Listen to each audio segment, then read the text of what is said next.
What is happening, everybody? Welcome to another episode of Comic Book Weekly. Obviously, we have our little technical difficulties. You'd think like we would all get it together, but we just never do. So That's okay.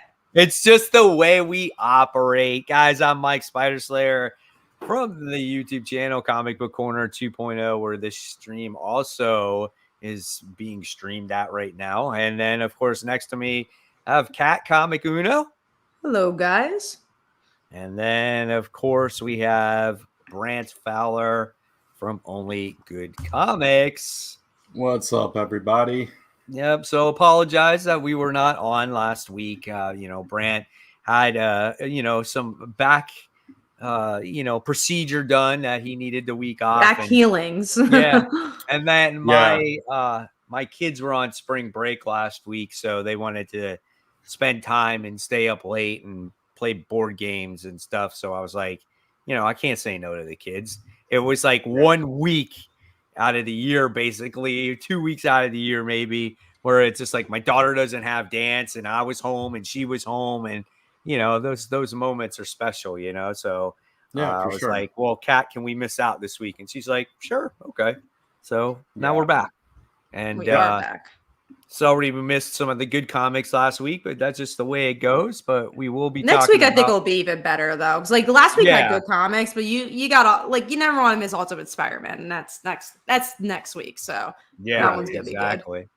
So we'll have some good comics to talk about, I'm sure, somewhere around the line here. So that's where we're gonna start, and then we'll go into our conversation with X-Men, and maybe we'll discuss a little bit of. I don't know if you guys watched X-Men 97. I don't even know. I haven't had a chance to. Did you? I've heard it's very good. It is good. Yeah, it is very good. So we'll talk about it. But let's get started here. And welcome, guys, for the viewers that are on right now. So thank you so much. That's a fun name, Pope of Comics. All right. So let's kick it off here. We'll start with a book that all three of us read, and we'll start off with Wonder Woman issue 7. So I'm very hot and cold with this book, right? Like I want to really like it because I think the artwork usually is very nice on it. And they had different artists for this issue though. Yeah, there was Gillian March, I think it was. And the story is unique.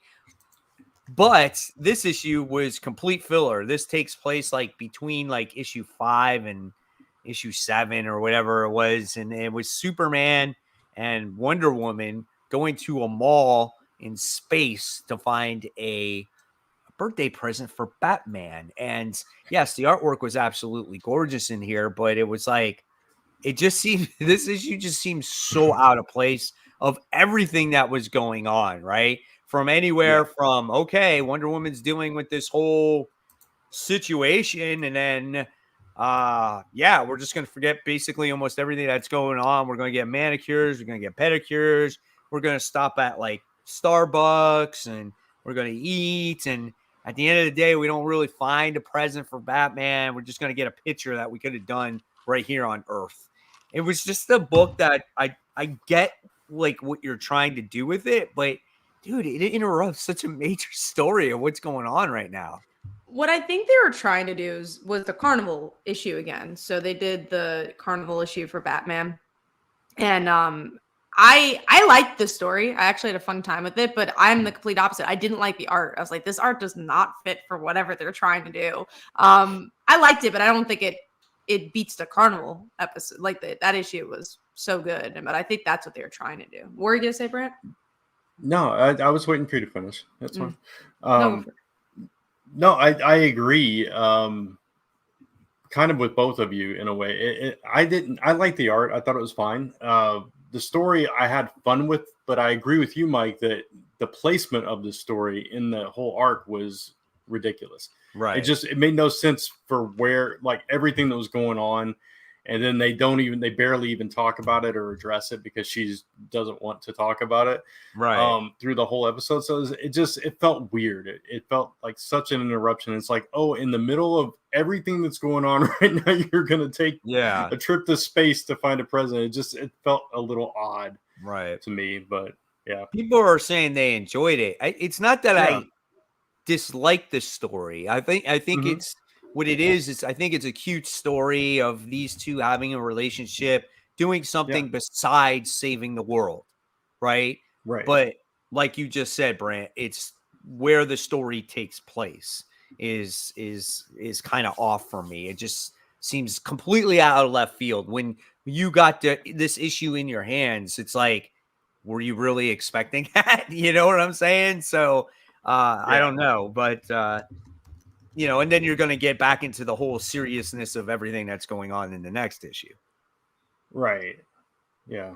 If there had been a clear break in the story where, it was like there was a stalemate or something and it made sense to have kind of an interlude here, that would make Right. more sense to me.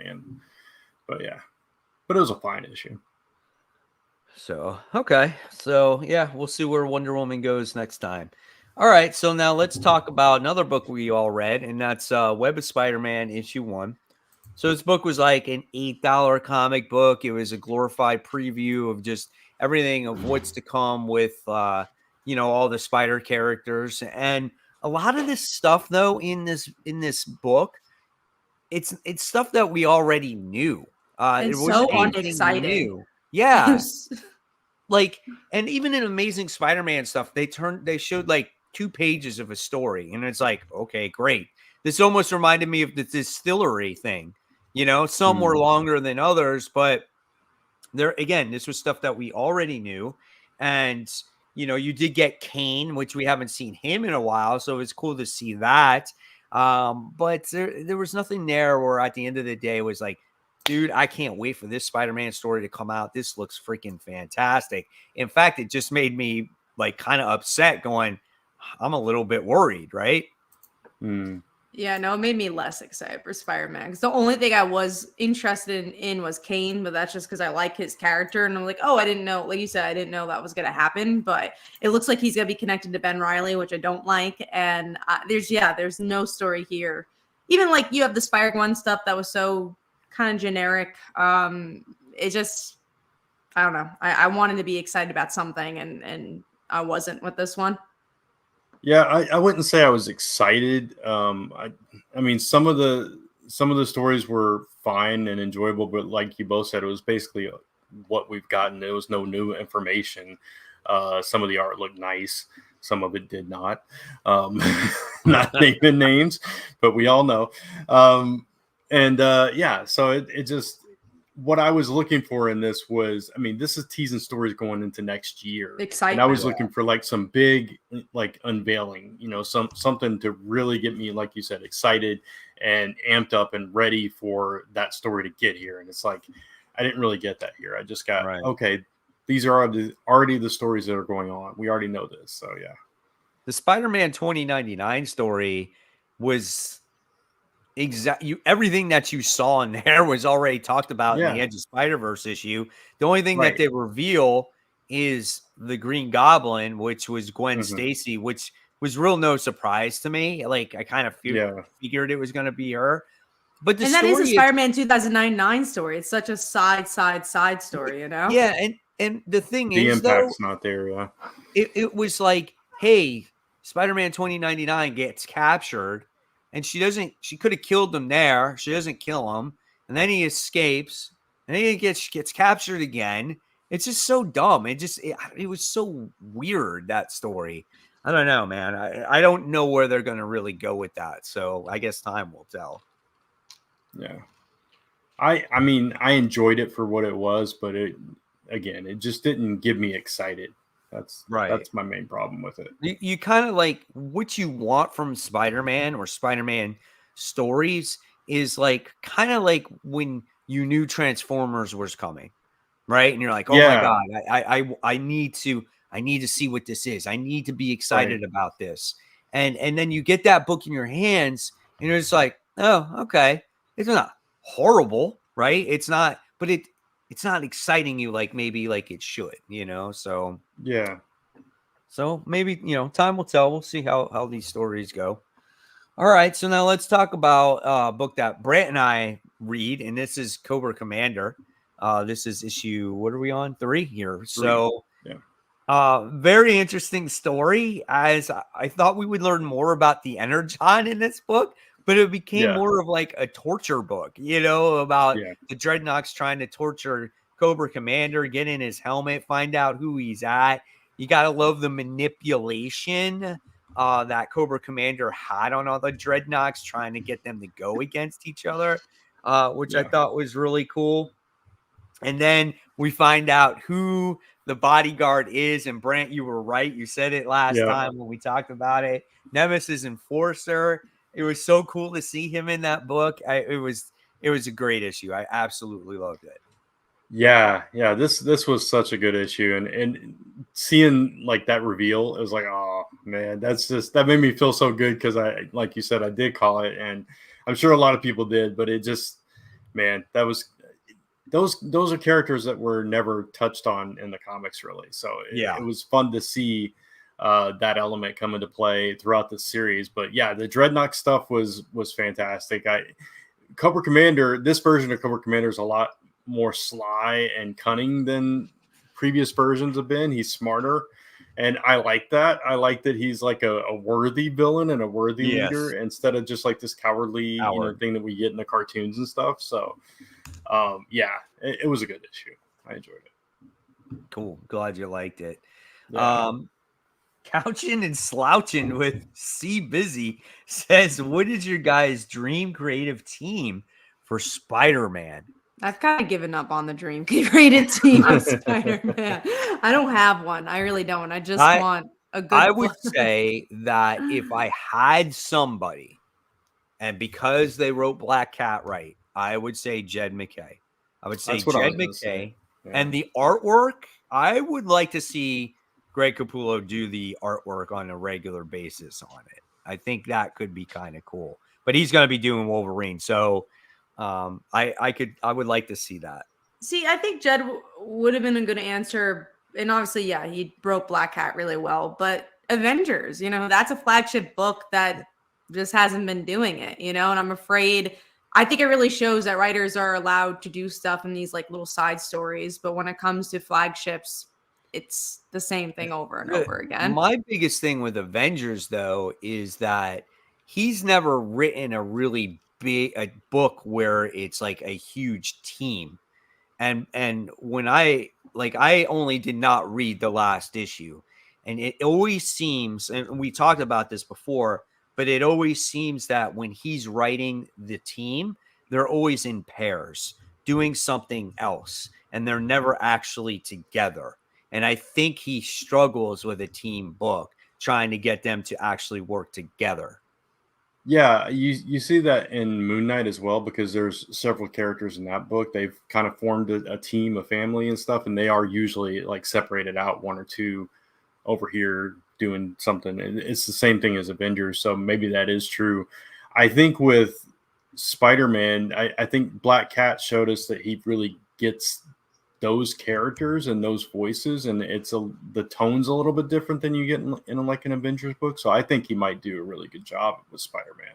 Yeah. I could be wrong though, right? But he'd be my choice right now, and maybe somebody like David Marquez on the art. Well, that's a good one too. Yeah, Dave Marquez is a good artist. Yeah. So it's cool. All right, awesome. So with that being said, we're going to jump into our number 5 comic book of the week. And Kat, what was your number 5 this week? Mine was Wonder Woman. We already talked about it. Okay, Brant. I'm going to go with Captain Marvel, number 6. This involves. Does anybody else read this book right now? No. Am I the only one? Okay. Yeah. It's the same arc that's been going on since issue 1. Who writes it? God, who does write it? I've completely lost. I'll look it up while you go. As you just. I forgot who writes it. Anyway, this one involved like the entire Marvel family. So you had Wiccan and Hulkling, and L'Oreal was in this issue, and so adding all those characters in that I enjoy made it a more enjoyable issue. Who is it? Alyssa Wong. Okay.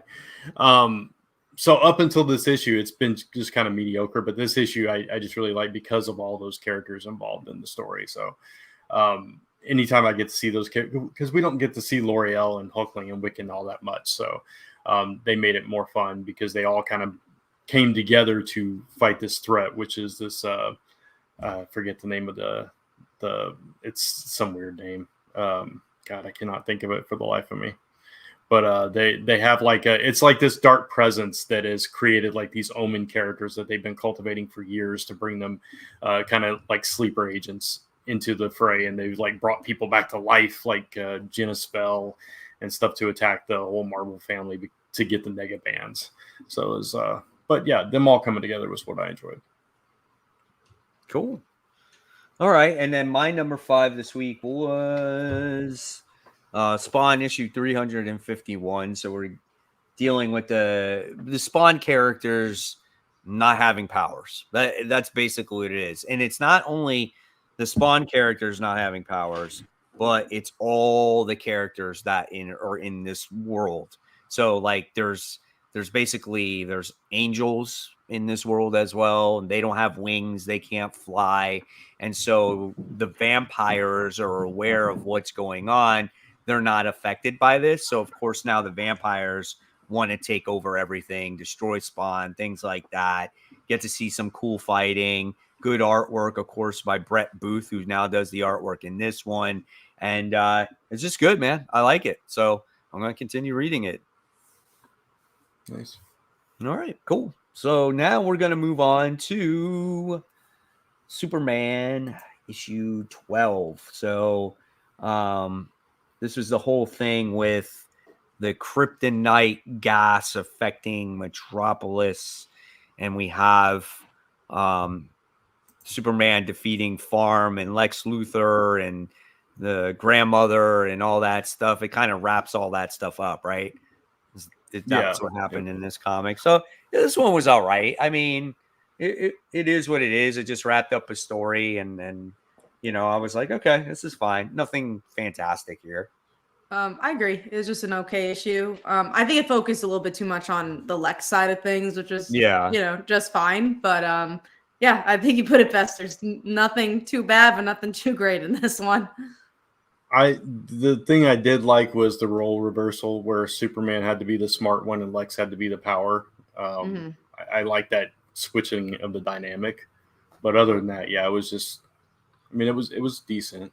So we got Styles So Serious. What is it with vampires in comics lately? For the Blood Hunt thing, I think it's just because the Blade movie was coming out, and now it's not. That's the answer for that. Yeah, and last year they had DC versus vampires, so they had that going on, which was actually a really good story. If I'm being honest, it's just an easy sell though, because people already like vampires. It's kind of like a built-in fan base, so it's just it's an easy sell for them.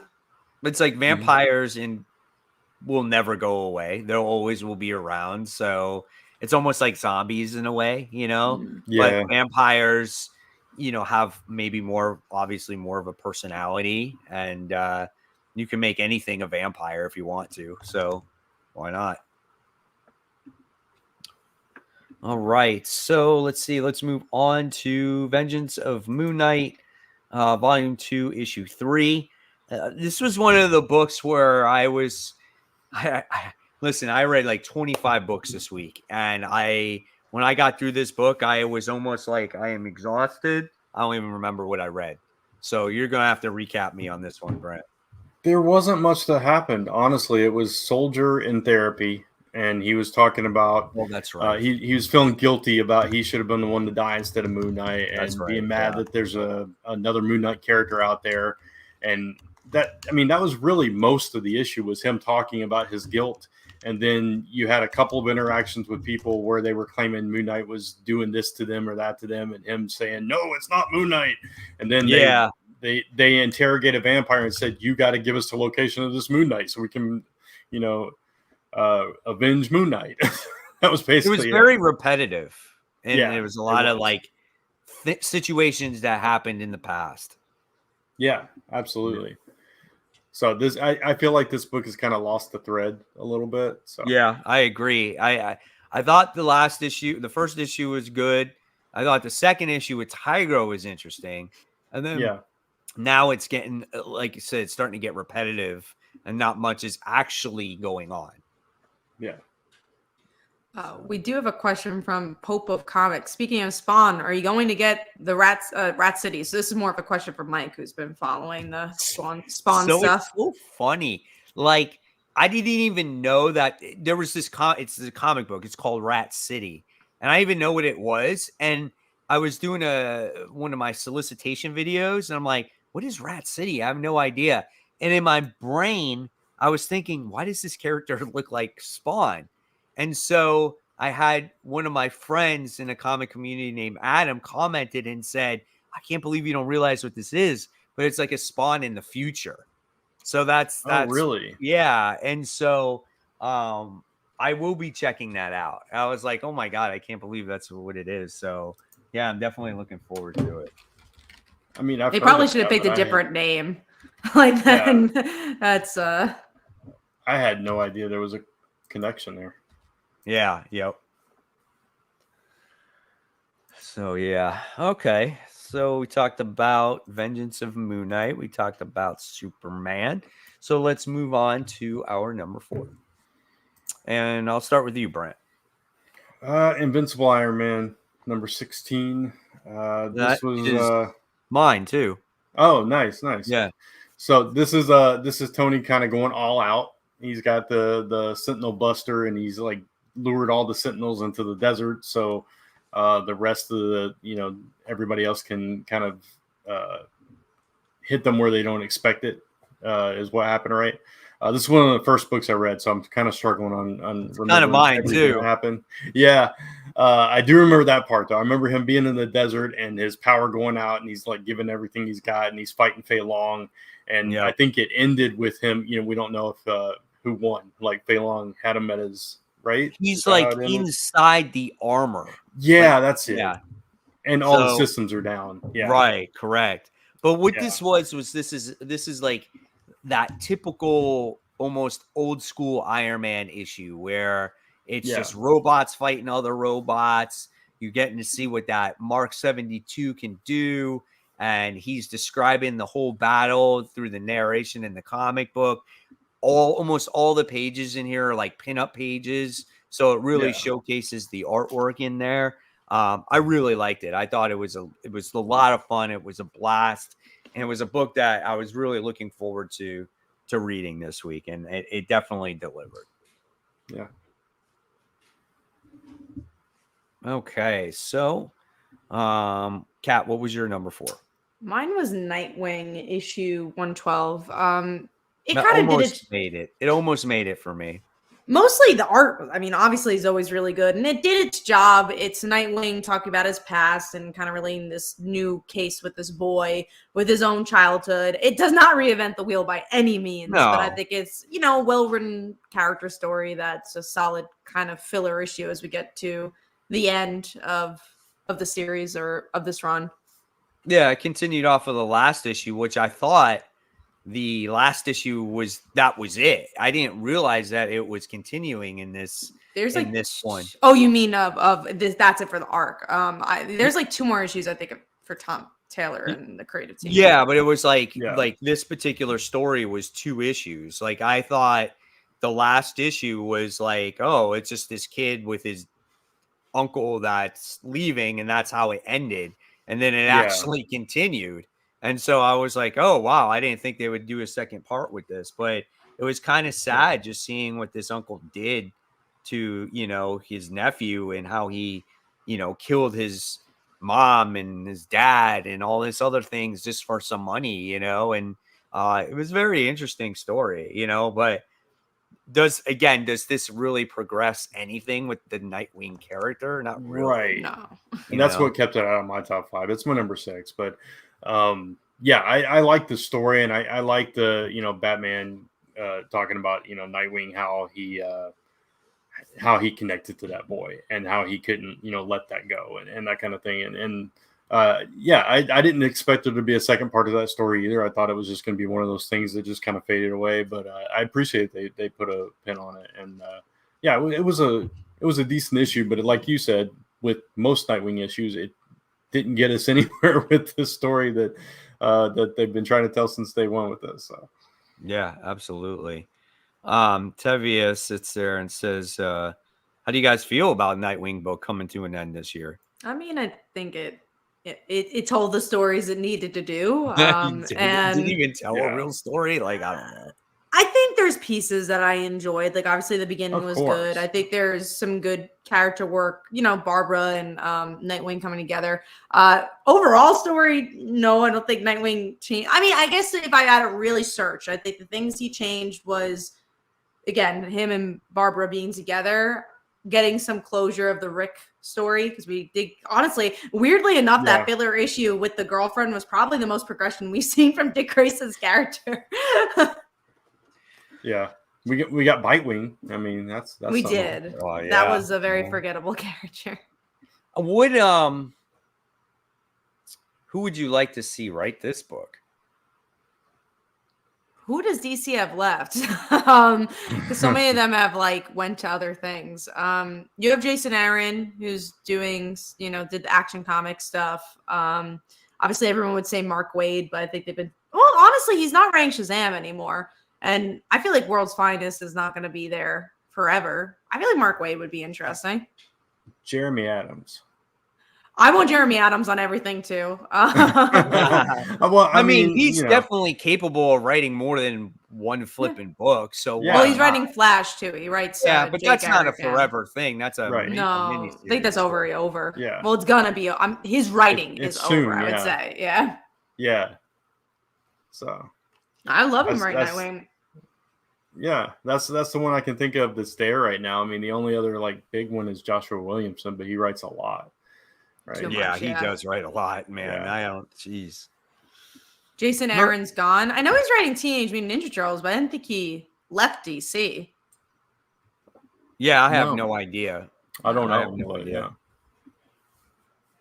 Okay, so let's move. So we all did our number 4, right? I do want to mention Tevia says he's writing Green Lantern, which is fantastic. That was one of my favorite books last week. And that was another one that was really good. Yeah. It's every issue, no matter what's going on in the book, it's just always so action-packed. If you're talking about progressing story, that book progresses story so freaking well. And honestly, and I always say this, and I mean this as the highest compliment. It reminds me a lot of Jeff Johns' Green Lantern. If I never read Jeff Johns' Green Lantern, and you put these two books side to side, I wouldn't even know he didn't write it. I mean that issue was really cool. I did not expect a Green Lantern battery to be down on there, Earth.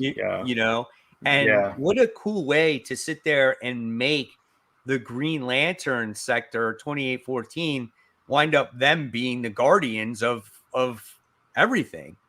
And will there be another Green Lantern? Because there's another ring now. So that's interesting as well. Are they going to have another Lantern? Who would that be? How many were there? I don't remember. Was there it looked like there was quite a few of them, But I mean, you had, obviously you're going to have JoJo Mullins. You're going to have, Guy Gardner, Kyle Rayner, Jessica Cruz, Hal Jordan.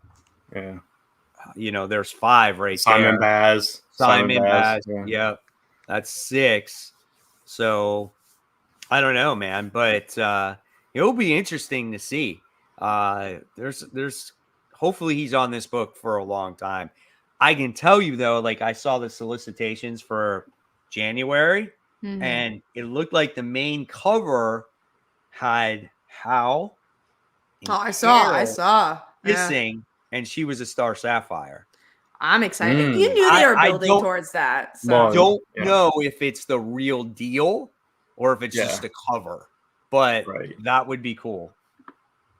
I would love that. Again, I think they've been building towards it already. So it's just a great book. So recommend it. There's some people that are saying, "Oh, you should pick up Green." I haven't read it. Go read it. It's genuinely the best superhero book on stands. I don't think there's a competition. I mean, maybe Ultimate Spider-Man, but I feel like it's such a different thing. I feel like Ultimate Spider-Man is a great Spider-Man book, but it's not the best superhero book because it is so much about Peter. I genuinely think Green Lantern is the best superhero book. All right, so let's see. So we all did our number 4, right? We talked about Nightwing.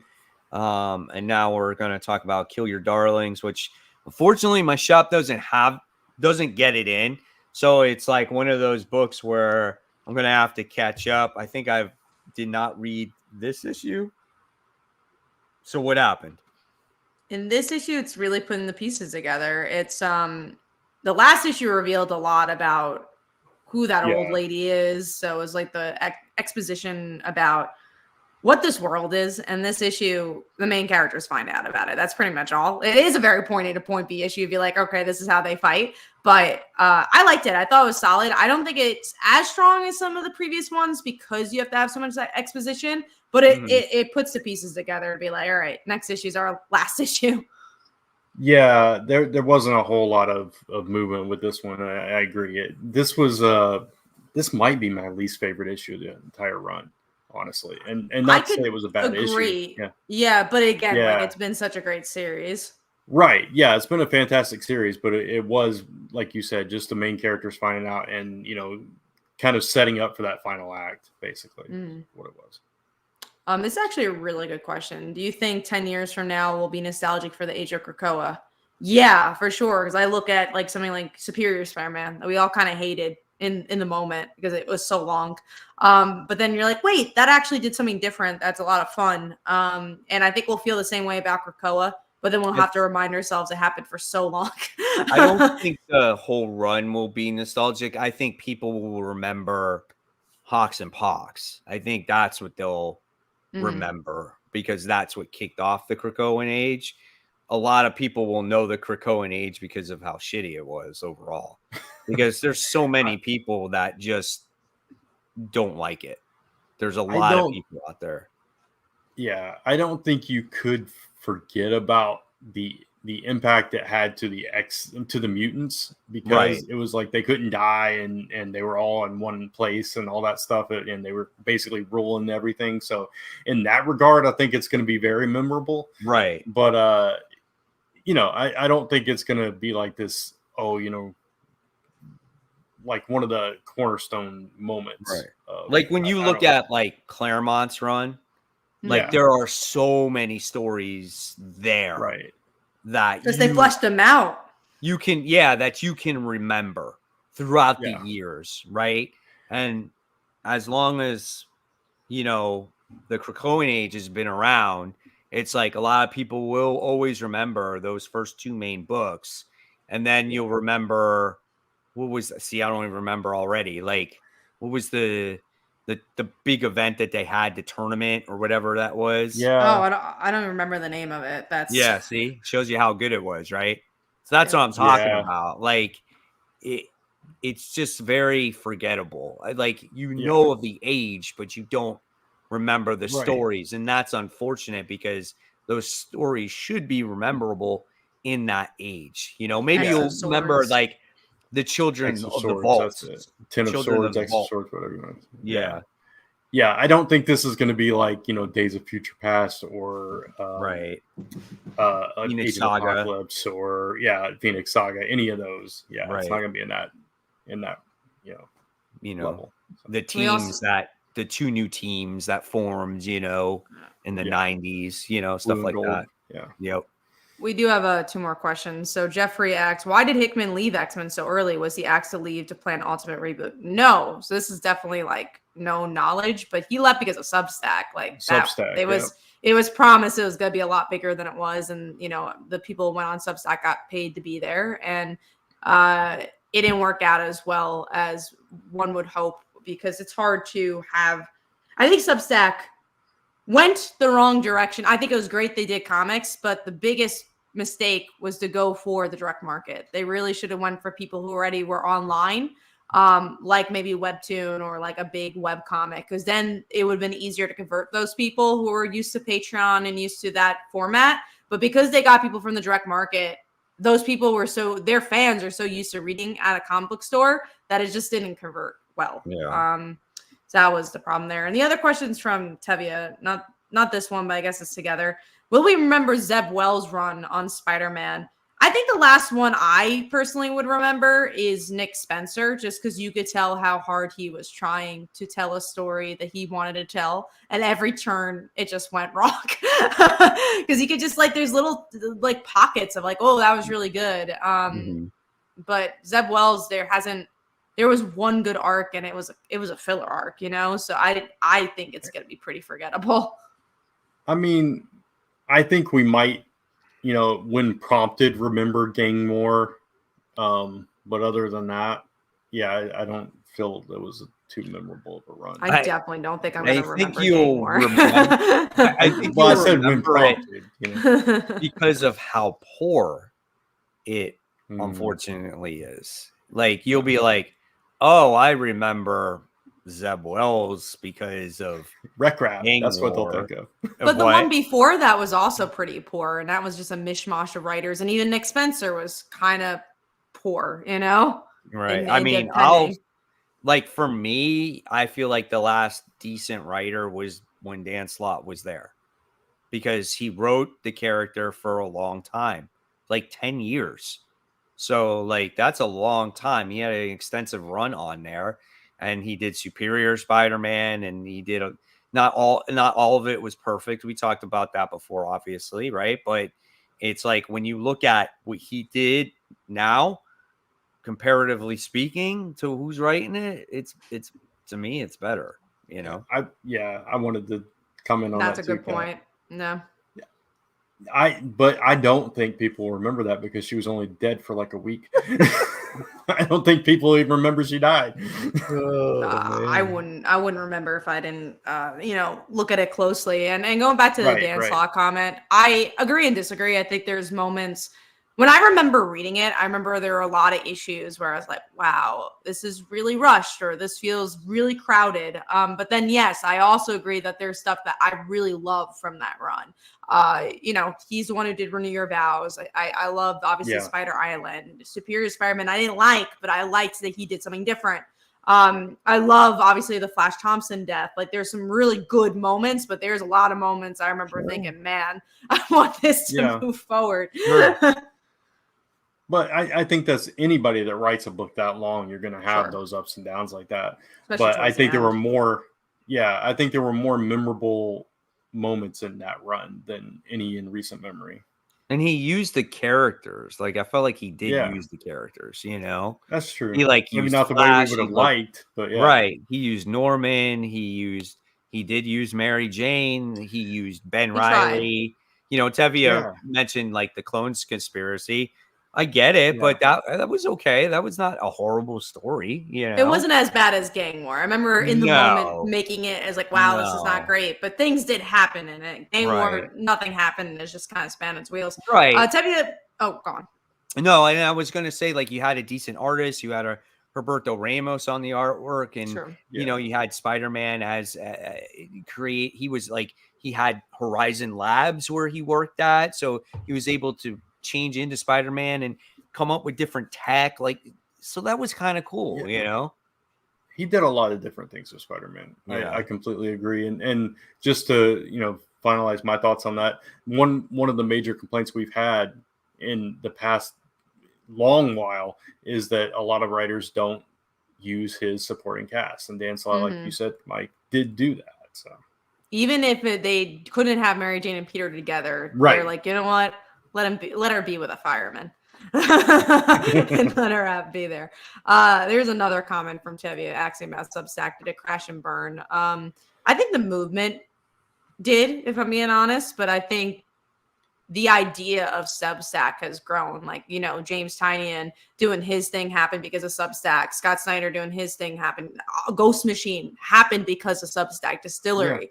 I think the idea of independent comics has changed a lot. And also the idea of a newsletter. Like, there's some creators that have left Substack, and then there's other creators who just don't use Substack for what it was for, like making new comics. They're now using it just to connect with their fans through newsletters, which has become more important.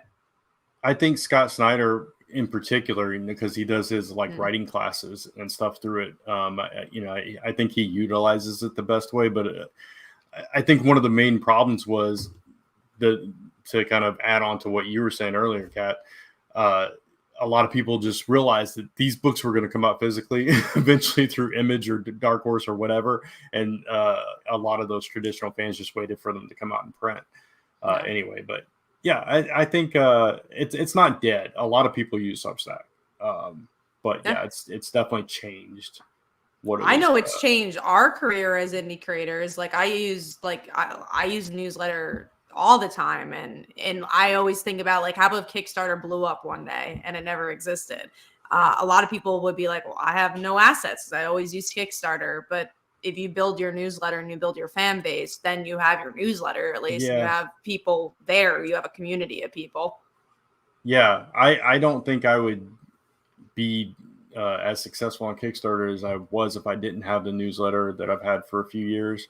At one point I had like 10,000 people on it. I don't have that many now because you call it every once in a while when nobody's opening. But I still have a significant amount of people on mine, and that's where a lot of my my support comes from. So the name changes. Substack never did anyone any good. Just another $10 membership. You can use Substack for free. I think that's a big thing to know, is that there's options and you get a lot of stuff for free. I agree. I wouldn't pay $10 for it, but there are other aspects you could use.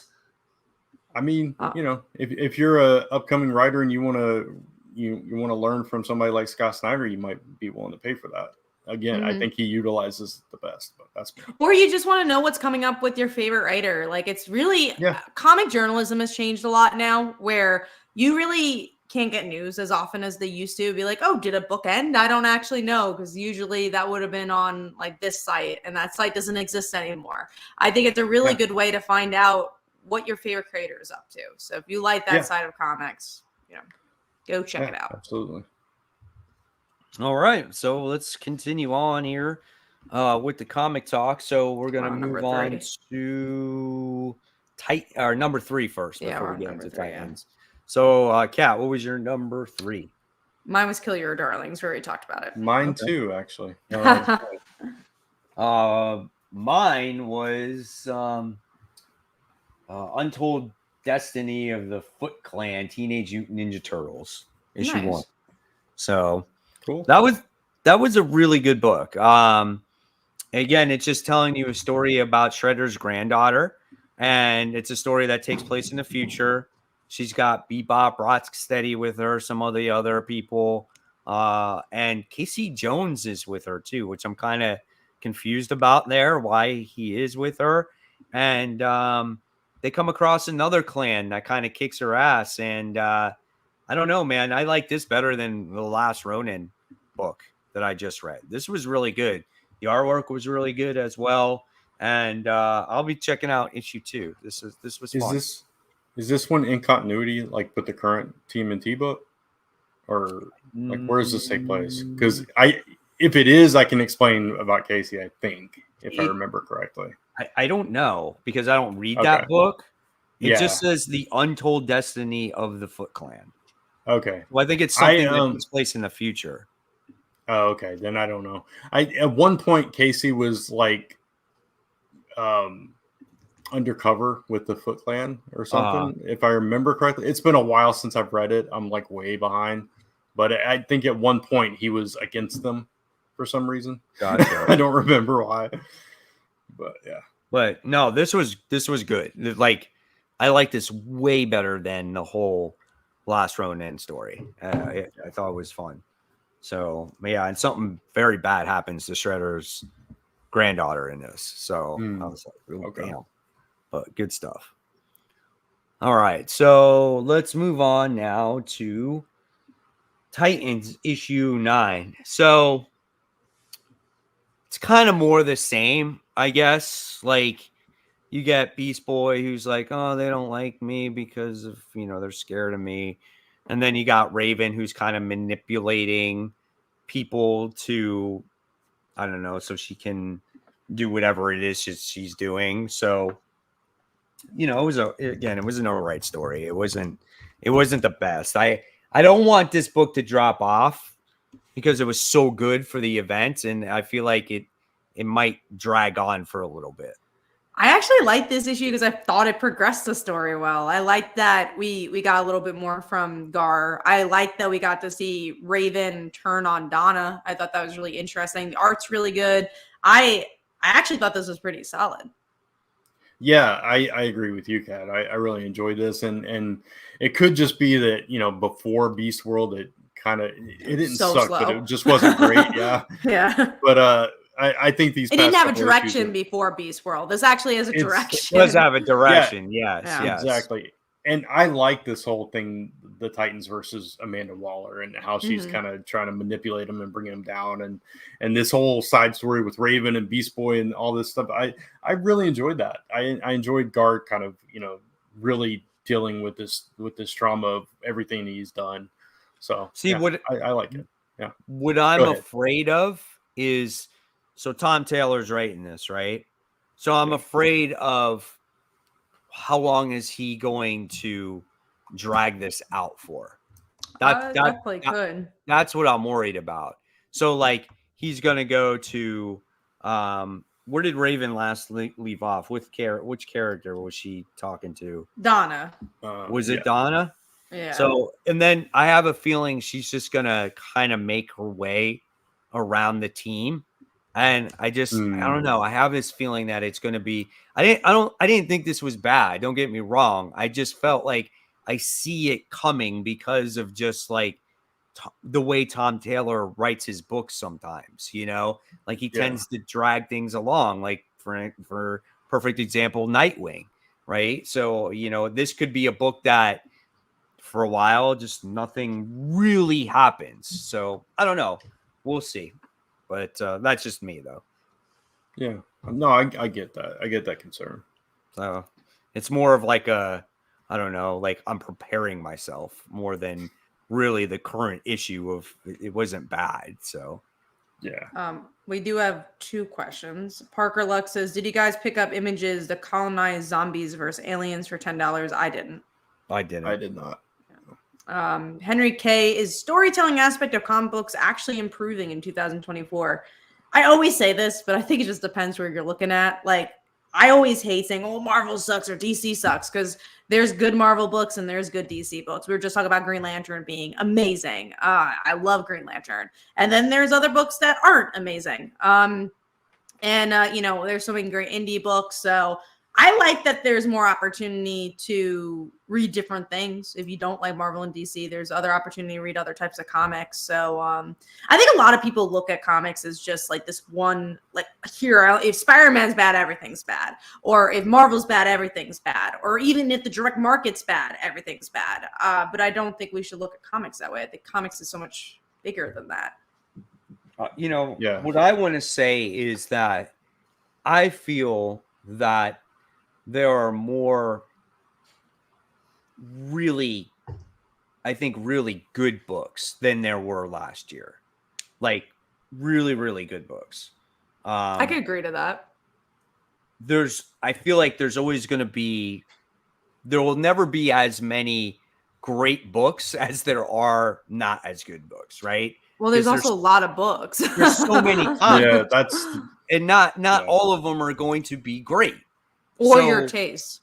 Right, exactly. Right. Yeah. So, you know, trying to find the I guess the diamond in the rough is the thing that, you know, that you're looking for. And I feel like there's been more of those this year. You know, when you look at, again, this is me, but when you look at Ultimate Spider-Man, when you look at the Energon universe, right? When you look at some of these other indies out there, you look at Kickstarter projects, like Kat said, looking at a whole, you know, I think there's some really, really good stuff out there. There really is. You know, unfortunately, there is a lot and we can't all afford it. So we can't all read it all either, you know? So you got to. Even if it was all free, I feel like it'd be impossible. Because again, you could go to WEBTOON and everything's free, but it's impossible to read every single WEBTOON. So it's just like It's money and how much can you consume? Yeah, exactly. Yeah. It's just you got to also pick and choose. But yeah, I think a good example is like Kill Your Darlings. Like that's just an amazing book. But then also you look at last year and you look at Specs. Like Specs was an amazing book. We love Specs. So it's just like every year's got a different book, you know. There was never Yeah. a like no one thought that book was going to be good, and then I read it and I said, "Kat, you got to read this," and she loved it, and then Brant loved it. Did you read it, Brant? You did, right? Yeah, I read it. Yeah. And I had other people read it too. Like I had Phil, who my business partner, read it, and he doesn't read books on a weekly basis. And then I had his brother read it, who doesn't read comics that often on a weekly basis. So it's just like, it also was a book that was really easy to like give to other people that aren't Wednesday warriors. And I love books like that, where you can just like get anyone into it. And I think Kill Your Darlings is a good example of that too. I agree with that. Yeah. All right. Let's move on to number 2. So, speaking of a good comic book, and I know a lot of people will agree with me. I know which one you're going to say, and I want to pick this up on trade so bad because I just feel like I missed it. Sees. Yeah. I'm telling you guys, do whatever it is that you can to find this book. Because it's hard. The issue ones aren't, around. Yeah. It is so freaking good. This issue was phenomenal. I'm not going to spoil it. I'm not going to say anything, but it's so freaking good. The main character in this book is awesome. And she literally, like, it's like karma. It's like what comes around goes around here. And you're just like, oh, damn, man. So good. Absolutely must read this. It's one of those books that's up there with me, like with like Transformers and Ultimate Spider-Man. As an independent comic book, it's awesome. So good. We do have a super chat. Thanks for the thoughtful responses. Of course. Thank you for the good question. Yeah, thank you. Absolutely. Appreciate it. All right. Yeah. So, Brant, what was yours? Titans. So we already talked Mine about too. We're 2 for 2 now. Yeah. I don't won't be with number 1. I can't see. All right. And then we have next is Lilo and Stitch. So you guys read it. I like this issue a lot. I think what I liked a lot about this is that it did its job for what the job is, right? Is it the best book to ever read in life? No. But if you like Lilo and Stitch, this is a really good Lilo and Stitch book, because I think Lilo and Stitch has the opportunity to do a little more because it had a television show. So it kind of had already a lot of stories past the movie. But I like that there's actual character development in this book. These type of Disney all ages books tend not to have that. So I like that there's an actual story, and it's a good all ages book if you like this franchise. Yeah, and this was a quick read, but it did feel like an episode of a cartoon. It was but at the same time there was like some emotional stuff with him having to leave to protect his family, from all that. And I thought that was kind of fun. The whole like getting mistaken for a stuffed animal, it was really cute and really fun. Like you said, if you like Lilo and Stitch, this is definitely one to read. Very cool. All right, so I guess with that we'll just go on to our number 1. Did we skip Spider-Woman? Oh yeah, we did. Oh, I think we did. Okay. Yes, we did. Okay, so Spider-Woman, she teams up with Spider-Boy in this issue, and who did they fight? Oh, Speedball. That's what it was. They fought Speedball in this issue, and they were fighting drones and stuff like that, right? I think if that's what it was. And it was a cool little team up type of issue. And what was it called?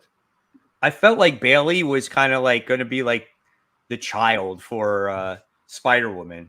And I was kind of thinking, I was like, wait a minute, what if Bailey was actually like somehow Jessica's kid? I don't know. I was just thinking of all those different little scenarios, but it was just them teaming up with each other, having a good, having a fun time. And, she's obviously dealing with the loss of Jerry. And it looks like now she's going to be going to, Los Angeles. I think there's going to be a West Coast Avengers book. And I hope there's something. Because I feel like this book has been spinning its wheels. And this issue is a good example of that, where you just finish your gang war stuff. You really should like go into the premise, which I know is the Sun stuff, but there's just something about it that just doesn't hook me. And I want to be hooked. I think it's getting there. It's transitioning over. I'm definitely gonna give it more issues just because I do like this character. And again, Gang War, you can't say, "Oh, I hate a book or love a book" if it's connected to an event. And this is a crossover of another book, so it's like, oh, it's hard to say if this is good or bad. But at the same time, how long are you gonna not get into the stories? So I don't know. It's just a book I want to like more than I do. Yeah, I did like though that they did at least address that thread where Bailey actually remembered her son and that kind of thing, and he was also a forgotten character, so you had that connection. So at least it made sense for him to be there and furthered the narrative of her story instead of just like, oh, let's just throw these two together because we're trying to get this character popular or whatever. Right. So, but yeah, I agree with everything else though. But I would, if she is going to the West Coast, it's very possible you could see that. And I would like Who's to left see on the West Coast? Well, nobody. So I want to see who they would snag together there. But obviously that's where the book is going. It's getting away from this area and it's focusing on her new life over there. So right. We'll see. All right. So now we'll get to our number one. So Bran, I think yours is Cobra Commander. Yeah, absolutely. Yeah. That was mine too. Nice. So there's that. So Kat, what was yours? Lilo and Stitch, actually, because okay. The reason I picked it, and again, is it the best book in the world? No, but it was the only one that I think did the job right for what it was trying to do. I like, this is a perfect version of this type of book, so that's why I gave it as number one. And it's fun. It was fun enough. That's funny because Brant matched 2 with me and 2 with you, Kat. Yeah, that was funny. That's hilarious. That's why I also knew we did not have the same number one. I was just like, I don't think yeah, all right, I knew because you don't read Cobra Commander, so yeah. That too. All right, so now we're gonna switch it over to some news pieces here. Yes, but before we do that, we're gonna do the shout out. Kickstarter. Yeah. Okay. Yeah, I'll screen share it as Brant talks about it. So this is Caleb who did a sponsor. So I'm gonna pass the baton. Yeah, Caleb Palmquist, a prolific creator on Kickstarter, especially does a lot of different genres and stuff. A lot of cool books, but this one is about dragons in the Wild West, basically. Dragons instead of horses. This is called Dragon Grit. It is a fantasy Western comic book that takes place in an alternate version of the Wild West where people ride dragons, like I just said, instead of horses. It's inspired by, those classic Westerns like Tombstone and True Grit, but with a fantasy twist. And ever since she cut ties with her old gang, Vera and her trusty fire dragon Blaze have been making deliveries to remote locations out west along star routes. So you get a little Firefly kind of action there. The world is changing, however, and as railroads make their way across the continent, the need for dragon mail carriers is diminishing.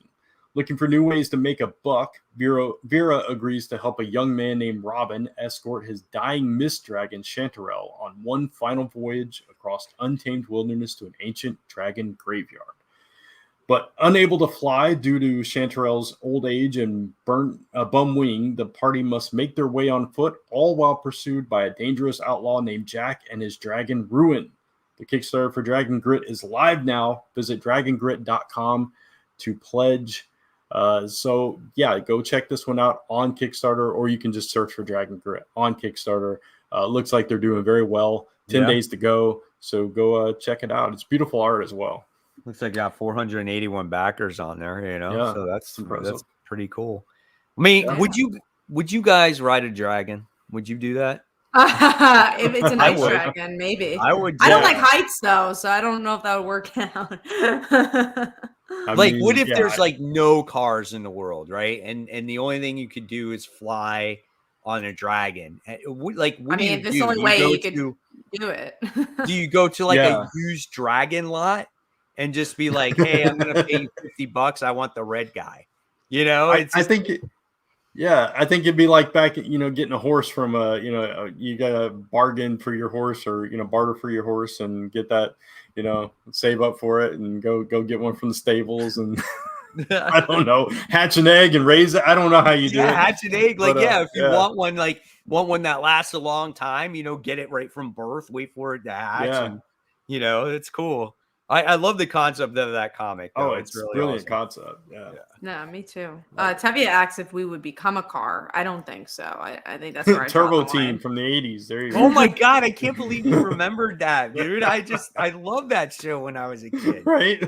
It was so odd though. Like he gets It heated up. was. He's like, I'm getting hot. I'm gonna change into a car. And it was just so weird because his hands would turn into a freaking Yeah, his wheels. tires. Yeah, Yeah, yeah, it was weird. He'd his like, mouth his face would, would like, like spread out. Man, Yeah, yeah. The Probably 80s no one had else interesting remembers that concepts. except me and you. 80s Brad. was psychedelic, man. I'm telling you.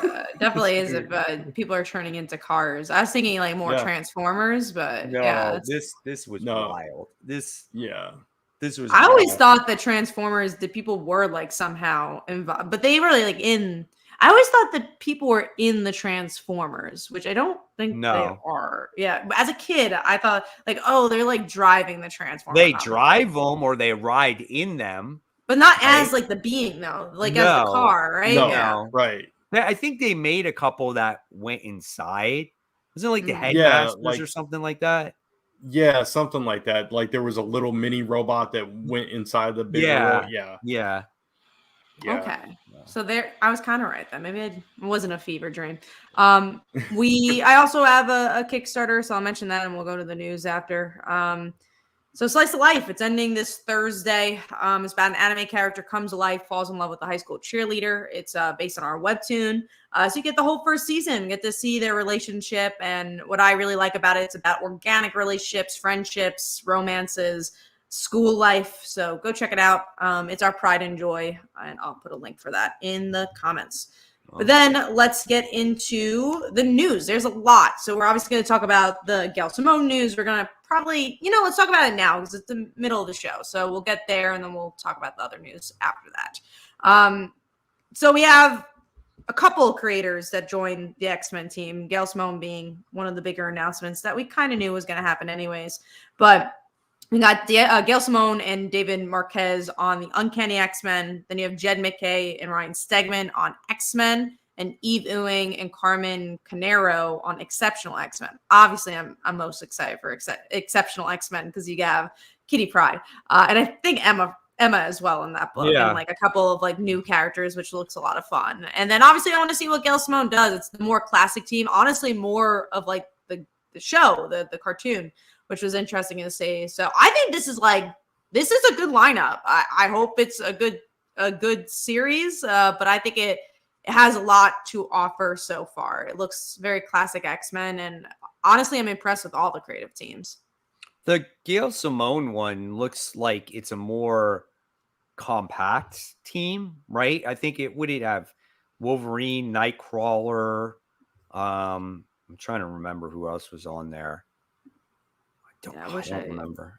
Do you have Gambit? I want to say. Rogue. Rogue was in there. Rogue. Let me see if I think there was one more. Shot the image. Did you get it? Yeah, I got it. All right, cool. Let me find it. Couchin Slouchin says, I'm actually really excited about the upcoming X-Men titles. My wallet's going to be mad. We'll also talk about the other 9 titles coming out too. But, so Nightcrawler. Oh, is it Jubilee? Jubilee. See, again, it's very X-Men 97. Yeah, absolutely. Yeah, that the artist. Yeah, go ahead, Mike. 5 characters on there. Yeah, the artist on Exceptional most recently did Amazing Spider-Man. I noticed the name pop up. Okay. Yes. 45 right. and 46. Yeah. Which I've liked all the art for Spider-Man except John Romita Jr. So I think that should be pretty solid. I'm pretty impressed by it. I hope they obviously deliver new things too. I think, but I trust Gail. I think this is a really cool return for her. I'm excited. I hope to enjoy it. The X-Men book, I mean, that has a lot of characters in it, right? That's got like 8 characters in there. So that's going to be tough. I'm not sure what is going to happen with like Juggernaut in there. That's going to be a little bit different, right? Well, Professor Magneto's X not involved, so no, because that would be interesting if he was. But I don't even know what he's up to. This is like with everything going on with X-Men. Yeah, I think the the Emma Frost book, I like the character. I don't know those newer characters that well, so I don't know how well that's They're going to brand go. But new. it does give me, Yeah, I think they're it gives brand me, new. yeah, it does give me Generation X vibes though, so Mm. it could be a fun concept. So. I think if you just have Kitty and Emma together, that's all you usually need. But we'll see how that works They out. are good together, yeah. Let's go to the other X-Men titles coming out. There's 9 others. So the other titles are going to be Phoenix, X Factor, Storm, NYX, which I definitely want to talk about, X-Force, and Wolverine. So there's some obvious ones. Storm sometimes has an ongoing, so that's interesting enough. Phoenix has been having ongoings, at least with Jean Grey, and then Wolverine, of course. I think X Factor and X-Force are very obvious. NYX, so I don't even know if you guys ever read it, but it was Laura's really first series. And that was her first appearance when and it was these homeless people, and she joined up with them. And I love that book. I think it's such a great book, but it's such a random book. How many people know about it? So I think that's interesting. Yeah, there were a lot of random books in that era, but I definitely remember because I remember the covers, the blonde girl with the pacifier. Mm-hmm. Which is such an interesting look. Yeah, it was. Why NYX sucked? Yeah. NYX did not suck. No, I think it was a great book. I mean, it's how we got Laura. That's X-23 was birthed out of that. So I have fond memories of that. I don't know if I ever finished it, but I definitely remember reading it. It wasn't that long. It had to be 10, 15 issues. I read it after it was released. I remember on the Unlimited app. I read it on. I'm not super excited about Phoenix or Storm. I think the other ones I kind of am, because I'm always into X-Force just to see at least how it starts off. X Factor, obviously, because those are team books. That's just how I know X-Men. I just feel like when you have individual X characters in their own books, it doesn't work really well all the time, in my opinion. Yeah, I'm the complete opposite. I like when they do solo books, because then it's you actually get something from the character. I don't know if Storm and Phoenix are the ones that excite me, but I like that more than team stuff. I already have 5,000 X-Men teams. I don't need more. I think when you focus on the characters, it's just more interesting to me. I'm sorry, Brent. No, go ahead. I was going to say, we've had Storm books in the past, and they're just not good. And then Phoenix, what else do you need to tell when it comes to Jean Grey that we really don't already know? You know what I'm saying? Yeah. Her stories have been so explored that it's she's not in any of these team books, so we're going to give her an individual story here. I like solo books, but with X books, though, anytime there's been a solo X book, unless it's Wolverine, they haven't quite been able to capture the character well enough, or they don't have enough issues to flesh it out. It's just they never grab me for whatever reason. I can't think of one example. I think Uncanny Spider-Man is a good example of a book that I think they did a really good job at it. Fair point. I forgot about that one, but yeah. Laura's Wolverine book, I think, was great. I think there's definitely some good look. There's some that aren't. Yeah, that was more her and Gabby together, so I wasn't really thinking about that one as a solo book. But yeah, you've named a couple that I definitely have to admit that is true. But by and large, Iceman books, speaking of Storm the main books, X-Men, right? I think that's what you're looking at. Anytime they've done those kind of characters in a solo book, it just hasn't been great. And I agree with Jean. I think Jean's a great example of a character they tried so many times, and she never is that interesting as a solo character. And Storm, I think Storm has her fan base, so I think it makes sense to me that they would do a character like that. Obviously, I don't know why they don't go the route of a Kitty and Emma. I think they would have really interesting solo books, but I mean, they just put them together, which is usually fine. Yeah. All right, let's move. What are you gonna say, Brent? I was just gonna say I love Storm, and I would love to have a great Storm book. I just haven't seen one yet. That's all. The last one was rough. Oh yeah, for sure. I have not heard praise for a Storm book, which is why I tend not to pick them up. But I hope they do at some point. Okay, sorry, I was reading a comment. All right, let's go into media, and then we'll go back to the comic news. Marvel 1943 video game. This is the same creatives that did the Avengers game, I think, that I know not a lot of people loved.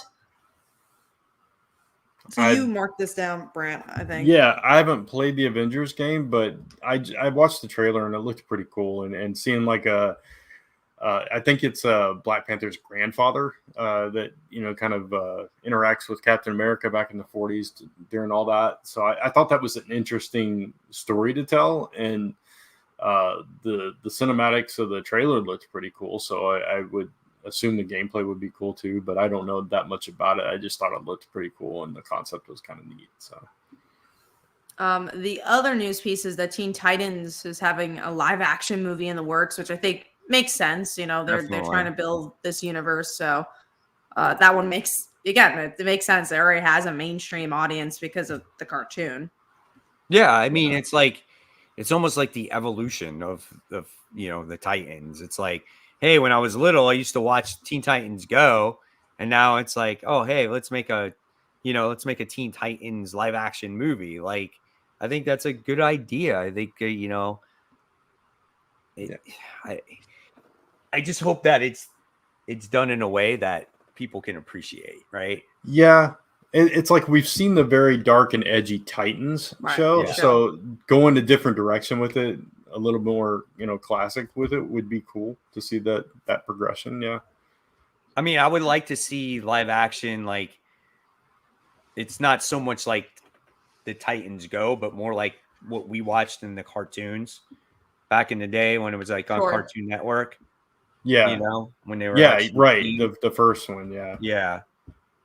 It's so funny to see. Steve says the streaming show was decent. Then Tevye said it was horrible.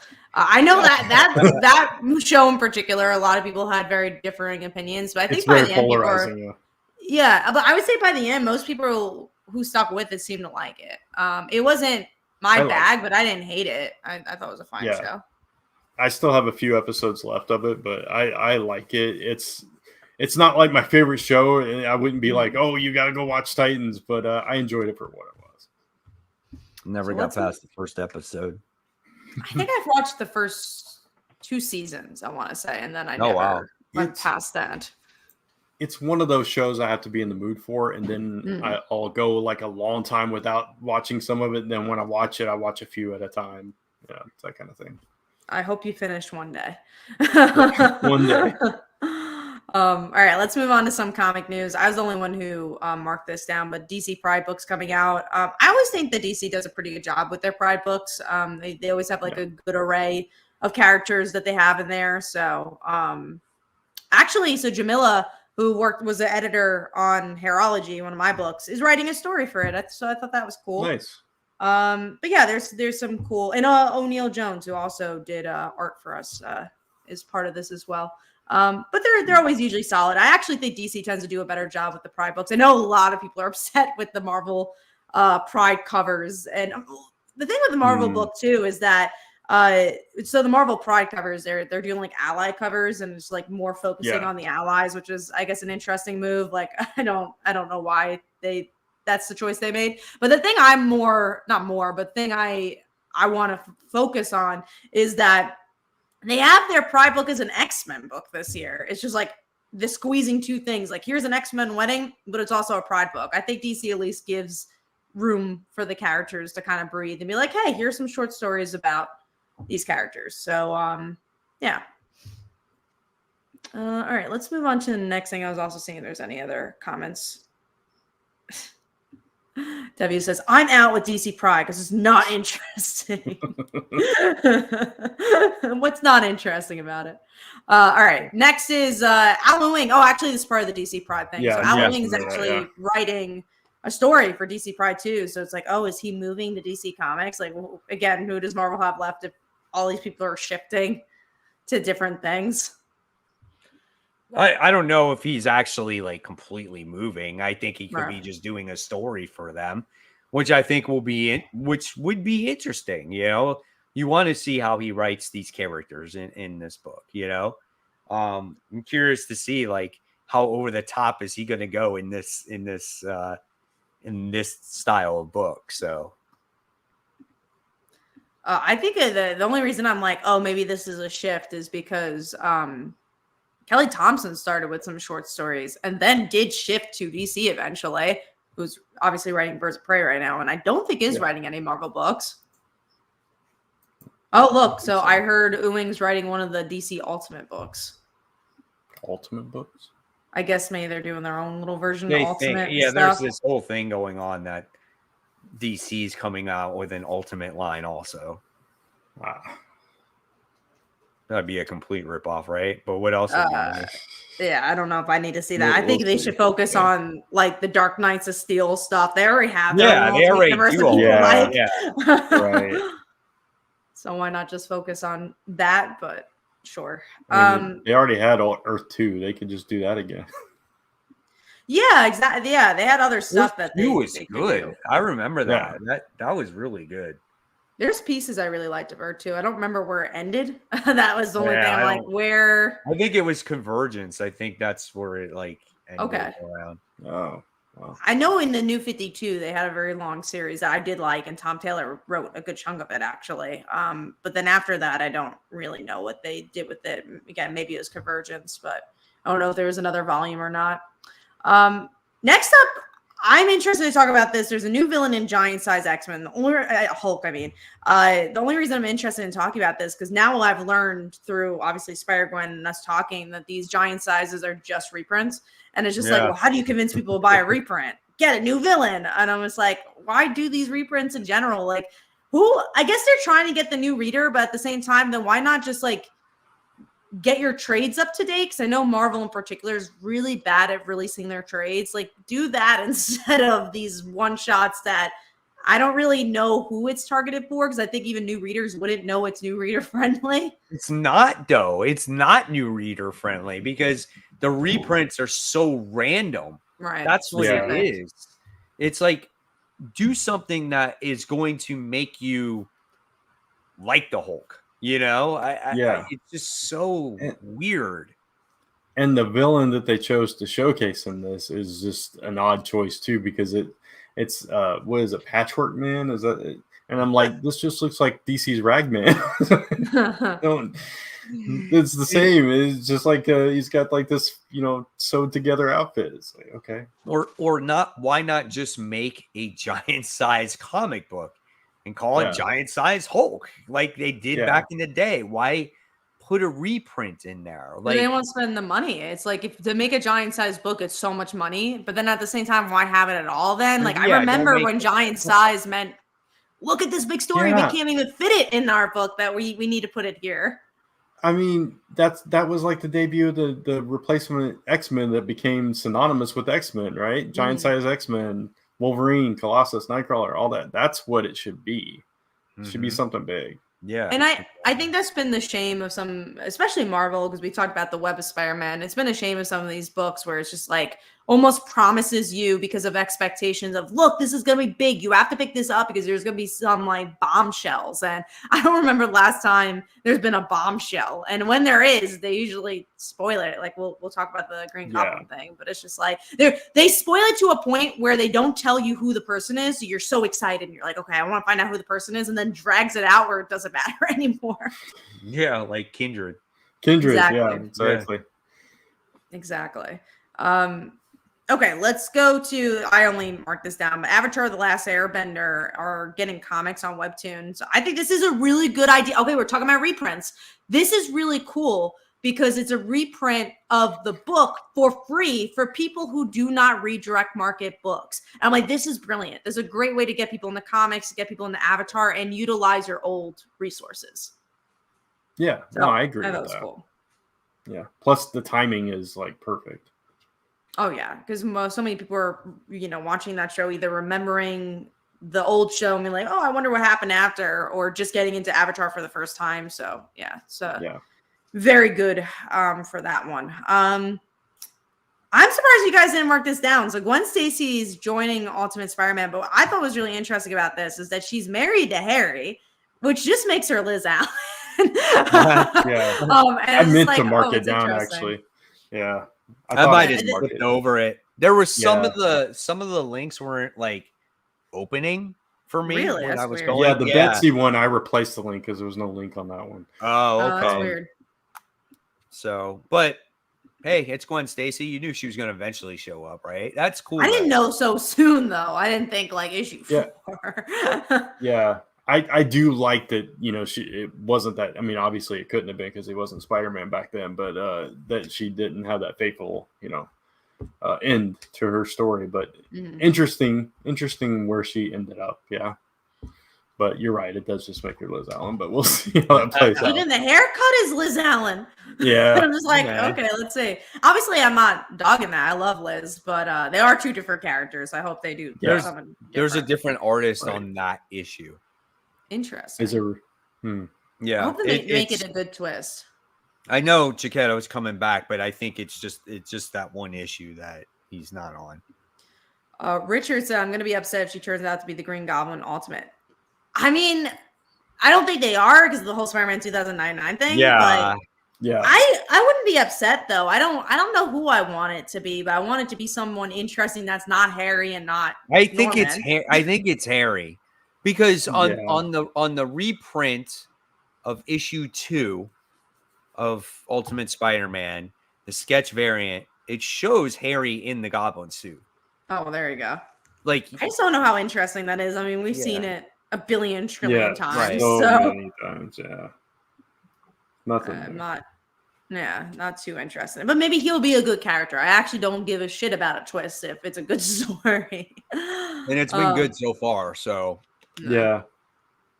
Yeah, it's been solid. So, and even I saw a little bit of a preview of tomorrow's, and I was like, "Oh, that looks fun." It was like his daughter testing out costumes with him. I was like, "Oh yeah, that's awesome. That's cool." I love that. That's so cool. It does look like it's already been revealed to be Harry. So there you go. All right, let's go into Betsy and Rachel Summers. They're getting their own series, which I guess am so out of the loop for X-Men. I didn't know they were together. I didn't either. That's why I marked this. I was like, what? When did that happen? I do slightly remember this, actually. That they were together. Yes. But I totally forgot. So when I saw this, I'm like, oh, I remember this. This is barely, you know. I mean, cool, I guess. Like, I'll read it, but yeah. I just had no idea. That's all. Me either. I thought it was literally something I missed. I was just like, maybe like. Hopefully they'll recap it on like how it worked. I'm trying to remember what book it was or whatever it is, but must be a book. I mean, again, it's like, hey, let's come out with like more X-Men titles already. I mean, we already have like 9 coming out from the new line, and here we go. So at least it's something different, though. It's I agree. It's something that I'm like, I want to. Yeah, go on. Yeah, I was just gonna say we don't see these two characters highlighted that often either. So. Correct. Yeah, I let's just hope it's written well, man. That's all that matters, you know. Ultimate Powers said they've been together since Excalibur. Which I don't think any of us read, so that's probably why. Right. Thank you. We appreciate that. Next up, this is such weird news. Nico is joining the Ultimate X-Men, who is obviously not known to be a mutant. Right. I love Nico, so I'm here for it. But that's I just cool want though. More Nico, yeah. But it's really interesting. This shows though, like this book is going to be something more. It's going to be something different. They have fan favorites because Armor is also another one that's very cult favorite, and adding Nico, which is a very cult favorite character, I actually think more to the benefit. Yeah, like out of those characters, like you guys know that I'm not a huge Runaways guy, but out of those characters, like I like her the best. She was in the new Avengers Arena. She was in Avengers Arena, and that's where I actually really enjoyed her character.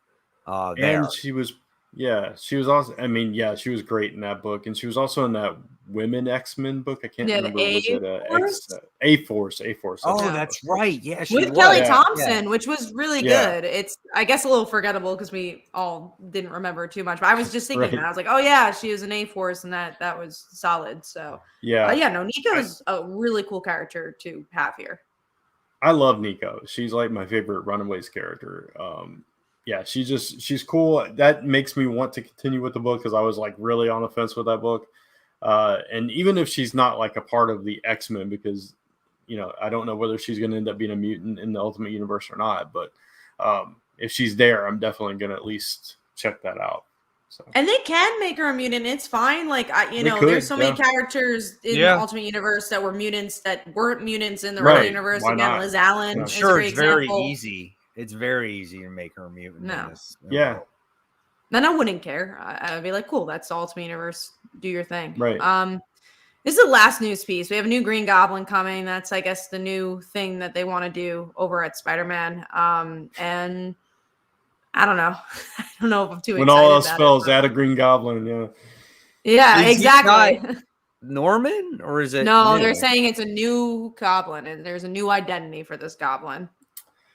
Well, based off of what we did read in Web of Spider-Man, didn't Norman Osborn look pretty freaking evil when he was defeating that weird goblin but this person guy? is born by the sins of Norman, so the sins are still so kind of like the first of all, they already did this story because the Red Queen Goblin did that already.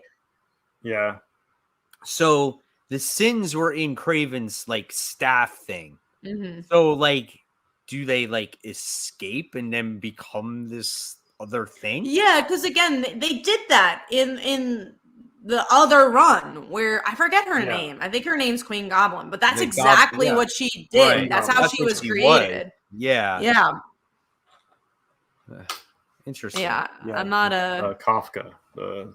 Kafka. Yeah. She was the shrink. Yeah. I will read it. I'm interested that there's some sort of story because it was really weird that Gang War ended and there was literally no thread. It really could have just ended. You're like, well, where is this series going? So at least it's okay, we have to go somewhere, and it's at least going here. The only thing you got literally from that book was Kingpin's law was no more. That is it. Which didn't really affect that many books. So no. Do we know if it's a guy or girl? No, it's just there's a blurred image. Yeah. So we do not know, but we will find out an issue soon. We're gonna find out issue 51. Which I thought it was 50. That could have been wrong. I thought 51 and 52. I'm guessing that maybe the cliffhanger is in 50 will probably lead us to this, but 51 and 52 will be where it's all happening. Which is in June. It's Paul. That's a way to kill him, and then Spider-Man will actually kill him. He'll have a reason to do it and be like, "That's for messing up my relationship with Mary Jane. You die, and that's it. It's over. Paul's done." Even that would be so uninteresting to me. Don't even give more spotlight to Paul. Just forget about him, and that's it. I don't even think I would have satisfaction because I'm like, oh, you wasted more screen time for this character that no one really likes. Loser, man. I don't even think Paul likes himself. If he was a real person, he'd be like, you know what? I get it. It's like, what a nerd I am. I just sit in front of a computer all day and I just tell Mary Jane where to go. I wish I was the superhero. He really does. Ultimate Power says, I'll bet they'll make MJ the new Goblin. I don't think so. She's gonna be Jackpot and the new Goblin, and that's I can see Chasm, the whole Ben Reilly stuff. Maybe Kane because they're referencing them right now. Yeah. Maybe. I don't want anyone to be the new Green Goblin. I could care less. I don't want it. Just give Norman the Green Goblin suit, or that's it. I just don't. It's just so overused. Yeah. I don't have a clue who it could be. We'll find out soon, guys. We'll find out in a couple months. Yeah. Well, right? At least it's Ed McGuinness art. That's something different. Yeah, that's a plus. That's a good plus. We gotta wait that long for a new story arc. Because what's happening in between all that? Yeah, what happened in the last issue? Oh yeah, we had Mary Jane's aunt. Oh, that was actually a decent issue. Yeah, I like yeah. that portion. Yeah. It's the Sinister Six coming back, basically. Yeah, Last issue. Yeah. So we I got actually that did like that. Oh, and maybe that was the artist from X-Men. Was that Yes, last issue? it was. Yeah. Yeah. And Norman Osborn told Peter, like, oh, you can come work here anytime you want. You don't have to leave. Yeah. You know, that was actually a pretty good morning. That issue was actually decent, you know? Yeah. It was in my top 5. Was it? Yeah. Because I was like, oh, yeah, I enjoyed it enough, you know? You're like, this is way better than what we got. Which and I like the Ant stuff. I thought that was really interesting. I feel like Zeb Wells just does better when his books are not connected to any event. And I feel like it's like, oh, I have a story to tell, and it's going to be a couple issues. And then anytime he has an event, it just sucks. You know? I agree. But I'm sure that's not of his control. I'm sure there's quotas you got to make in that way. Cool. Well, that's all the news. So I think we're going to move on to the most anticipated. Yeah, which our most anticipated is very similar this week. Just a couple of differences. And I kind of went back and forth between a book you had, Kat, and a book you had, Mike. And I just set up on Mike's.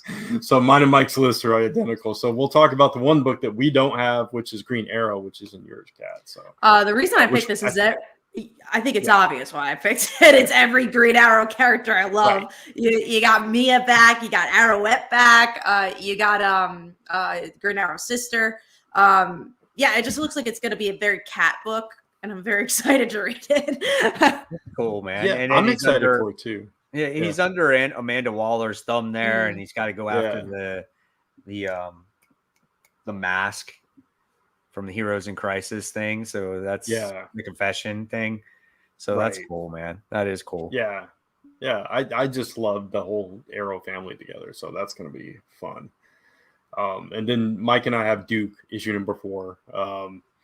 This is it the penultimate issue of the? I think so. I think, I think we're at, they end at 5, but so this is the issue coming after Major Blood's shot in the head, and Baroness saying, you know, I could take you out right here and you're worth a lot of money, but we know she doesn't kill him. So, of course, but I'm looking forward to it. I think this is going to be really awesome. Yeah. I can't wait for it. And then we all have Feral issue number 1, which is I can't wait. Next one from Fleeks. Yeah, this is if anybody read Stray Dogs, this is not connected to that, but it's in the same vein, I guess. Yeah. I wasn't on the ride for Stray Dogs, so I'm excited to read this one to start to actually from issue 1 read this. So. Yeah, it's good. Even though I don't like cats as much as I like dogs. I don't either, but the premise of this sounds pretty neat. Like, it's just like a rabies outbreak out in there. It's basically a zombie story, right? It kind of very similar. Yeah. But for cats. And I think that's great. I think that's so cool. But the way he writes the animals, I think, is what makes it so good. There's been other books where they've had dogs and cats and things like that, and you want to see like that internal monologue from them, and it's just not the same, you know. I always feel like, oh, is this going to be as good as Stray Dogs? And it just hasn't, you know. So I'm excited that this is coming out. Yeah, and if you like variant covers, just like Stray Dogs, this does like a bunch of homages to like horror movies and different stuff like that. So, and then we all had Ultimate Spider-Man number 3 as our number 1. So, if anything was going to beat Green Arrow this week, it was going to be Ultimate Spider-Man. Yeah. There was no question that was number 1. Yeah. Ultimate Spider-Man at the book where it's just like, it's the way that book is what Amazing Spider-Man should be. It's like that should be the book where you're most excited to read in that particular week, and you just can't wait for that adventure for Spider-Man to go on, right? And that's what the main Amazing Spider-Man title is missing. But hey, it makes you excited. It makes me excited to go to the store. That's Yeah. I hate weeks when you're just like, oh, there's nothing out. And honestly, this week was kind of an example of that, where it's just like there's nothing out that's like that exciting. You're just like, yeah, I'm gonna pick up my books and I hope there's like a diamond in the rough. But this is a week where it's like, wow, it was actually hard to make my top 3 because I was like, there's a lot of books I'm looking forward to. Right. Yeah, absolutely. It's like so when Transformers comes out, I'm like, yes. Ultimate Spider-Man, I'm like, yes. And then you got Beneath the Trees Where Nobody Sees. I'm like, I'm all over that. And, there's those books, those 1 or 2 like really next level books you're so excited to read each week, Yeah. So hopefully Feral will be that other book too. I hope so. Yeah. It'd be nice to have even more indies on the plate because Kill Your Darlings is leaving soon. So I'm like, oh, I want to have an indie where I'm like really excited to read that book. That's a shame about the indies, right? Because most of the time they have a definite ending, and it's like when they go, it's like, oh man, that sucks. And then when they don't, there's like books like Local Man, I feel like is an example where it's like, oh man, maybe this is spinning its wheels too much, So it's like there is that fine balance. Long to get to the next issue, But then there's books like Phantom Road that always surprises me. I was I'm just like, this is thinking a very long running book that really should have. Nothing happens, but everything happens. It's such a weird book that I love because it's like it's so somber and so like soft and quick, but it's like, oh wow, that did something for me, and I don't know why. And it's just such a unique book. But it's up to issue 10, and I'm not tired of it, and I still don't even know where it's going. So that's a good example of one where it doesn't spin its wheels, but it's continuing. But it's so not an overly complex book either. No, it's very minimal dialogue, and yet it tells such a good story visually. And it's just like, but it always keeps you thinking, and you always can't wait for that next issue. I agree. Totally agree. So I guess with that being said, I guess we're all done for the night, huh, guys? That's it. All right. So, guys, thank you so much for watching and having all the awesome comments tonight. We appreciate it. And hopefully we will see you guys back here next week. Until then, if you like this video, before you leave on your way out, give it a thumbs up. And don't forget to hit the bell for notifications on Comic Book Weekly and Comic Book Corner 2.0.